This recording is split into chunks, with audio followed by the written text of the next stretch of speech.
കണ്ണൂർ മുഴക്കുന്ന മൃദംഗ ശൈലേശ്വരി ക്ഷേത്രത്തിൽ പൗരാണികത നശിപ്പിച്ചുകൊണ്ട് നടത്തുന്ന നവീകരണ പ്രവർത്തനങ്ങൾക്കെതിരെ നാട്ടുകാർ രംഗത്ത്. നൂറ്റാണ്ടുകൾ പഴക്കമുള്ള ക്ഷേത്രത്തിൽ നവീകരണം എന്ന പേരിൽ മാനദണ്ഡങ്ങൾ പാലിക്കാതെയുള്ള പ്രവൃത്തികളാണ് നടക്കുന്നത് എന്നാണ് നാട്ടുകാരുടെ ആരോപണം. അതിനിടെ നവീകരണം തടസ്സപ്പെടുത്തി എന്നാരോപിച്ച് നാട്ടുകാർക്കെതിരെ ഭരണസമിതി സെക്രട്ടറി പോലീസിൽ പരാതിയും നൽകിയിരുന്നു.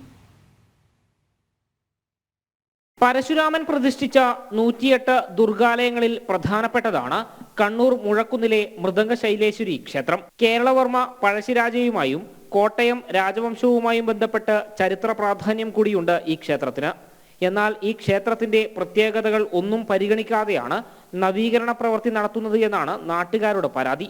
നൂറ്റാണ്ടുകൾ പഴക്കമുള്ള ക്ഷേത്ര ചുമരുകൾ നവീകരണം എന്ന പേരിൽ പോളിഷ് ചെയ്ത് നശിപ്പിക്കുകയാണെന്നാണ് നാട്ടുകാരുടെ ആരോപണം.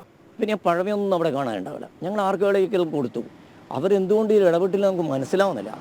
ഹെറിറ്റേജ് ആക്റ്റൊക്കെ ഉണ്ട് എന്ന് പറയുന്നുണ്ട്, അവർക്ക് ഇതിൽ ഇടപെടാൻ അധികാരമുണ്ട് എന്ന് പറയുന്നുണ്ട്.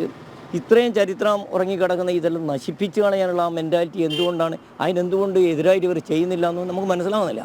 ഞങ്ങളുടെ നാട്ടുകാരെ സംബന്ധിച്ച് നിസ്സഹായരാണ്. നമ്മുടെ നാടാണ്, നമ്മുടെ ചരിത്ര സംസ്കൃതിയാണ്. അത് നശിപ്പിക്കുന്നത് ഞങ്ങൾ അപേക്ഷിക്കുകയാണ്. അത് ചെവിക്കൊള്ളാൻ പോലും അവർക്ക് മനസ്സില്ല. ഉന്നതങ്ങളിൽ ഉള്ളവർ പോലും അതിന് സപ്പോർട്ട് ചെയ്യുന്നവിടെ അതിൽ ഇടപെടാതിരിക്കുന്നത് പറഞ്ഞാൽ ഞങ്ങൾക്ക് അത്ഭുതം തോന്നുന്നു. 100 വർഷത്തിലേറെ പഴക്കമുള്ള നിർമ്മിതികൾ നവീകരിക്കുമ്പോൾ പോലും പുരാവസ്തു വകുപ്പിന്റെ അനുമതി വേണമെന്നാണ് ചട്ടം. എന്നാൽ ഇവിടെ അത്തരം മാനദണ്ഡങ്ങൾ ഒന്നും പാലിക്കപ്പെട്ടിട്ടില്ലെന്നും നാട്ടുകാർ പറയുന്നു. ചരിത്രശേഷിപ്പുകൾ നശിപ്പിച്ചുകൊണ്ടുള്ള നവീകരണം പാടില്ലെന്ന് നാട്ടുകാർ പരാതിപ്പെട്ടെങ്കിലും യാതൊരു നടപടിയും ഉണ്ടായില്ല. അതിനിടെ നിർമ്മാണ പ്രവർത്തികൾ തടസ്സപ്പെടുത്തിയെന്ന് കാണിച്ച് നാട്ടുകാർക്കെതിരെ ഭരണസമിതി സെക്രട്ടറി പോലീസിൽ പരാതിയും നൽകിയിരുന്നു.